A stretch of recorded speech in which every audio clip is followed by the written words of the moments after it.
Welcome to rounds 5 and 6 of the British Universities Karting Championship 2014. We're here for the championship's first ever visit to glan-y-gors in North Wales for what promises to be an interesting day out on track. The drivers in the BUKC don't just race any type of karts, they race in the fastest fleet of arrive and drive karts in the world. These two-stroke karts accelerate to 60 miles per hour in 4.5 seconds, so the championship attracts drivers who have raced in Formula 2, GP3 and are ex-British karting champions and beginners alike. It's a dry but windy day here and the sports fans are relishing the challenge of a new circuit. This morning we'll see 6 sprint races followed by 3 hour-long endurance races this afternoon. Let's see how the teams get on.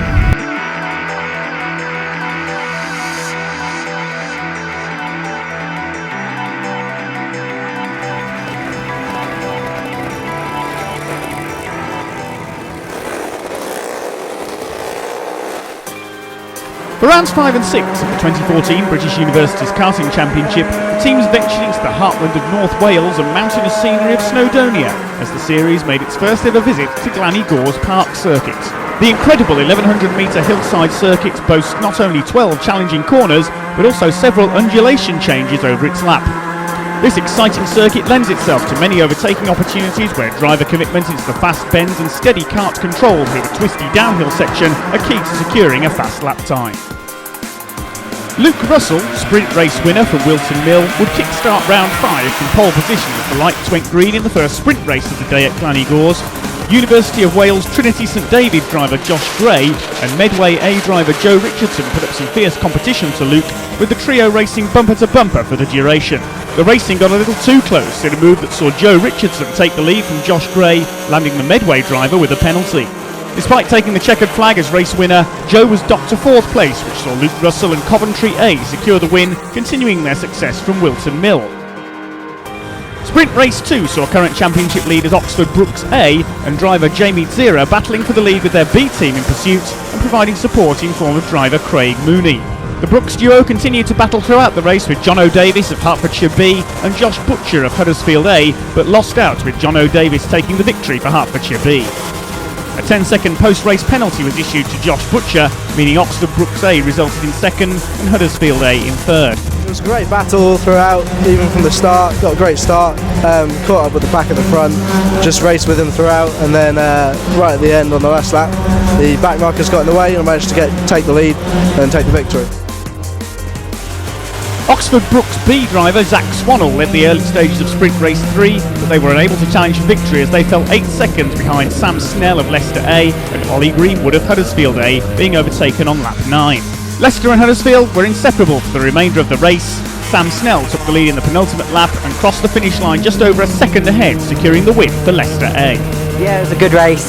Me and first and second had a great battle. Lots of back markers, but in the end I managed to win by a little bit, but it was a good race. Taking the lead on lap 7 of Sprint Race 4, Jack Hughes then pulled a 4-second advantage over the rest of the pack. This lead was short-lived, however, as Jack became caught in back markers with 5 laps to go. This allowed James Theodore of Oxford Brooks A to catch up and take the lead. Despite being slowed by the lapped traffic, Jack Hughes was still hungry for victory and was able to retake the lead for the University of West of England and take the checkered flag in the 4th sprint race of the day. Got through to lead pretty quick, managed to get a 4-second advantage, and then caught up some back markers, but they slowed me down a bit, so I think 2nd place called me up. He got past me, but I managed to get him back. So. Reigning TKM Extreme British champion Will Van Est started Sprint Race 5 4th on the grid. His vast experience and fast pace meant that after the first lap he had secured the lead and was pulling away. An outstanding drive from Coventry A's driver Miles Murphy saw him put in an incredible gain of 21 positions throughout the duration of the race. Despite the impressive climb, he was able to catch Durham A's Will Van Est, who finished an unchallenged 20 seconds ahead. Yeah, it was a great race. Started from 3rd on the grid, got a good start into 1st straight away. Just got my head down and tried to pull away. I was keeping my eye on Miles Murphy, who finished 2nd in the end, but we pulled out a gap of I think 20 seconds by the end of the race.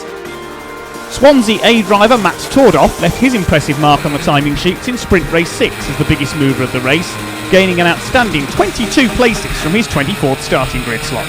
He was unable to make that all-important 23rd overtake though, as Sebastian Hutchinson, University of West of England, was still 13 seconds ahead at the checkered flag, securing the 2nd victory of round 5 for UWE. As round 5 drew to a close, it was clear that the double Wilton Mill round winners Coventry A had continued their success, winning here at glan-y-gors. 2013 Championship runners-up Southampton A finished in second, securing some great points for their 2014 title attack.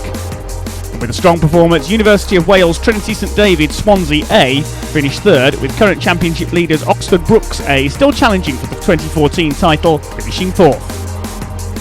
Following on from the exciting sprint races of round 5, drivers from each university paired up for the hour-long endurance races of round 6, which would include driver changes and pit stops. Durham A put in a faultless and dominant performance in the first endurance race. Not only did they claim the fastest lap and win by over 19 seconds, but after Will Van Ness took the green lights, they led the race for all but 6 laps when they dropped only to third while making a pit stop to change drivers. Maybe more impressive still was that by the time Andrew Dawson had handed the kart back to Will Van Ness, the Durham A karts would take the checkered flag and claim victory whilst having lapped all the other karts bar the other 2 podium finishers. Which rather overshadowed Hertfordshire A's driver duo of Jamie Armstrong and Jake Parker's impressive drive, gaining 26 positions to finish second, and the only other team not to be lapped by the Durham duo was Cardiff A in third.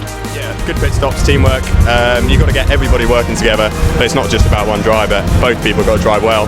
Andrew was really consistent. He was one of the quickest on track, and so was I, and we managed to pull out a decent lead because of it. The University of the West of England continued their success at glan-y-gors by adding to their 2 sprint race wins with an endurance win in race 2 for drivers Jack Hughes and Sebastian Hutchinson. However, their glory was short-lived as a post-race penalty would strip them of their win, demoting them to 5th place. This gifted the win to Leicester A with driver Sam Snell, who has top 10 finishes in both the CIK FIA KF Karting European and World Championships, and his teammate Sam Jones, whose karting experience is just limited to the BUKC Rookies Championship in 2013.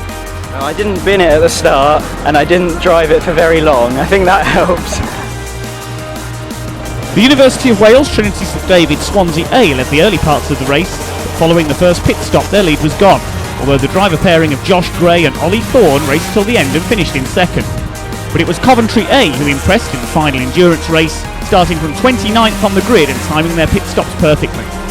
In fact, the team were not overtaken for position at all throughout the race other than whilst making a pit stop, but made plenty of overtakes themselves, with drivers Miles Murphy and Joe Charlton gaining 28 places on their way to victory, 12 seconds clear of any competition. I think it's an easier race, to be honest. I mean, we went in with all the hard boys. We started 29th. Joe put in like one of the best rides I've ever seen. We were leading by half distance, so I just brought it home. With no wins but 2 second-place finishes, it was Hertfordshire A who took the round 6 win at glan-y-gors. Despite taking a win, Coventry A's other 4th-place finish wasn't enough and left them finishing second overall, bringing their round-winning streak to an abrupt end by the reigning BUKC champions.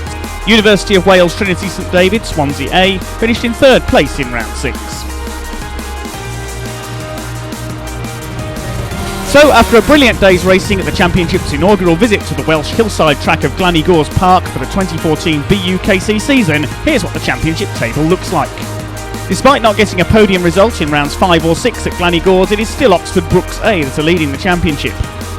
With their round 5 win and second position in round 6, Coventry A are now sitting comfortably in 2nd place in the Championship, with the reigning champions Hertfordshire A still looking to defend their title as they sit in 3rd place.